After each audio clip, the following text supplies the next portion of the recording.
दूसरी खबर पहुंचानी थी कि आप पुत्र जीवित हो गया है। तो प्रहलाद कहने लगे ऐसे तो बुआ श्री विश्वास नहीं करेंगी, इसे हमें खुद ही जाना चाहिए। खुद गए वहां दर्शन दे उन्होंने। तो देखो कुछ लोग कितने कपटी होते हैं, खुश हो गए हमारा पुत्र जीवित है, लेकिन एहसान नहीं मानते अच्छाई का। ये प्रैक्टिकल बात है, ये मेरे जीवन की बातें हैं, लेकिन मैं अपनी अच्छाई नहीं छोड़ती भगवान की कृपा से। ये नहीं कहती मुझ में कोई दम है, क्योंकि ये हमारे कर्म है कि हम क्या करते हैं वो हमारे खाते में लिखा जा रहा है। सामने वाला बैर करता है उसके खाते में लिखा जाता है। हम जो कर्म करते हैं हमारे खाते में, हमारा फल हमें मिलेगा, उनका फल उनको मिलेगा। हम अपने कर्म क्यों खराब करें भाई, ये सोचना चाहिए। हम क्यों अपना खाता खराब करें? जो आज हमने बीजा है फ्यूचर में जाके हमने काटना है, हमें मिलना है। अच्छा बीजे, भले के साथ भला कर दिया तो कोई बड़ी बात नहीं, बुरे के साथ भी भला जो करते और साथ में सद्बुद्धि की प्रार्थना करते वो भगवान को बहुत प्यारा होता है।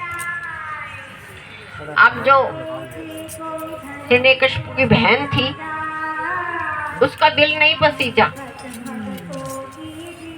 ये आज का दिन जो कल ये दिन होली का था, ये राक्षसों का ऐसा उत्सव होता था जिसमें मांस मदिरा दारू शराब आदि सब चलता था। तो उन्होंने इस उत्सव पे पूरे नगर में डोंडी पीट दी कि यहाँ पे आके जो सिंगिका है, जिसको होलिका कहा जाता है, वो सिंगिका थी वास्तव में। सिंगिका जो अपने अग्नि प्रदर्शन करेगी कि अग्नि उसे छू नहीं सकती। सबके लिए बहुत अच्छा मांस मदिरा का प्रबंध किया जाएगा, सब नगरवासी इकट्ठे हो जाए, सब राजधानी के इकट्ठे, सभी इकट्ठे हो गए। वो भक्त प्रहलाद को लेके झोली में बिठा के अपनी बैठ गई अग्नि पे बैठ गई। धीरे धीरे धीरे चीखें निकलने लगी, पता नहीं किसकी निकलने लगी। आखिर वो जल के गिर गई, तब सबको पता चला प्रहलाद सुरक्षित था, उसको कुछ नहीं हुआ। यही होलिका दहन है, बुराई का अंत ही होलिका दहन है। उस दिन का नाम होलिका दहन रख दिया, क्योंकि होलिका का उस दिन नाश हो गया। अग्निदेव से पूछा क्यों किया? अग्निदेव बोला मैंने किसी के बुरा करने के लिए वरदान नहीं दिया था, सुरक्षा के लिए दिया था।